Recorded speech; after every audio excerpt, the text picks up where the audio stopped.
Pwede pala yun. Ang galing.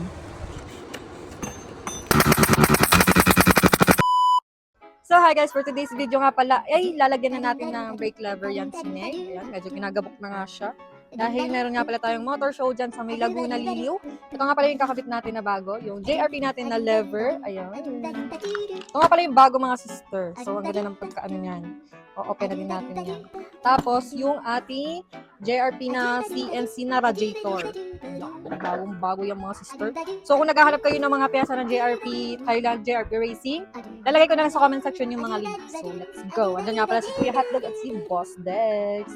Ano, hindi nyo ba pansin? Wala na siyang tenga. Wala siyang brake. So let's go guys. Tanga. Kaya babuksan na natin to guys. Ito nga pa yung ating JRP Racing product na lever nga. Hindi na lang ulit tayo kapalit ng pyesa kay Meg. So may mga kasama pala itong ganito. Pag binili nyo din guys. Mamawala. Uy, ganito yan. Tapos may lighten yung tawag doon. May lighten yan dito sa brake. Pero dito yan, pang right to. Tapos makapal to. Ito yung nilalagyan ng fluid. Tapos ito ay embroidered na siya guys. Kapal. Ito naman yung sa left side naman guys. Meron pa din yung lighten. Naka-lighten pa din siya. Tapos may, yun, yung logo ng JRP guys. Tapos ito sa sensor to guys. Yan, kakabit na yan ni Boss Dex. Yan. Kung naghahanap kayo ng pyesa. Ay, sakto naka JRP. Sorry. Yan, kakabit na yan dito kay Meg. Tapos ito pa yung ating CNC na JRP radiator. May design yan dito sa Gedli.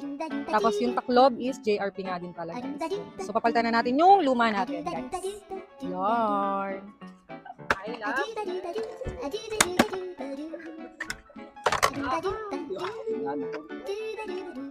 And susubukan nga din pala natin to guys na ilagay yung ating bagong JRP na Versace na caliper. Ito nga pala yung bagong release mga sister. So napakaganda ng mga design niya. Kung o-order nga din pala kayo nito, may kasama nga din pala card. Ayan, for legitimacy. Basta yun, basta legit yung nabili nyo. Tapos dito nga pala sa ating bagong JRP na lever is pwede nga din palang malagyan na siya ng side mirror. So ang ganda nga pala ng black edition natin ng mga JRP dahil yung mga iba nating sa is kulay black nga din, tulad din ng ating swing arm. Bali, kaunti na nga lang yung meron nun. Rare version na nga pala yun. So, ito na nga guys, inumpisa na nga natin ang pagkakabit ng ating ibang mga pyesa. Bali, ito yung mga bagong pyesa ulit natin. Mga prototype nga pala yan. At isa pa, black edition. Ewan ko, pero nagagandahan ako sa black edition ng JRP ngayon. Syempre, bago na ang taste natin noon ay lagi tayong CNC. Puro silver nga yan. So, ito, black edition na siya guys. I mean, meron ding black edition ng JRP pero meron pa din namang ibang pyesang puro CNC. And share ko nga lang pala sa inyo guys, ang kulay nga pala nitong ating kaha ay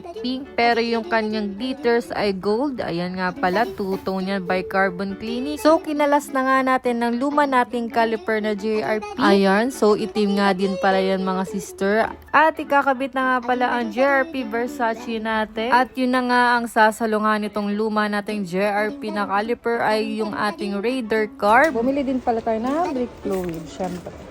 At ito na nga mga sister, pinag-iisipan nga din ni Boss Dex at ni Kuya Hotdog kung saan ilalagay itong ating cable. Kung dito sa may taas, dito sa may gitna, or dito sa pinakaunahan gitna ng Versace nating caliper. Dami pa na lang fittings, no?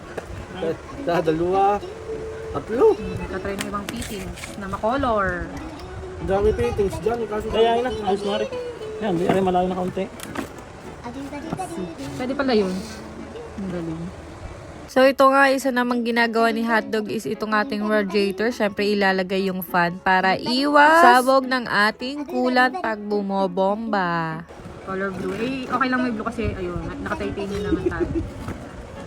At ito na nga yung isa pa natin magpapatagal sa atin ng paglalagay ng brake fluid. At hindi lang pala basta-basta ang paglalagay natin ng ating caliper at kasama nitong lever dahil nga kailangan nating mapagana itong preno sa ating unahan at kailangan ay dumadaloy ng maayos dito pamula sa ating cable. At pinagtutulungan na nga nila to ni Kuya Hotdog.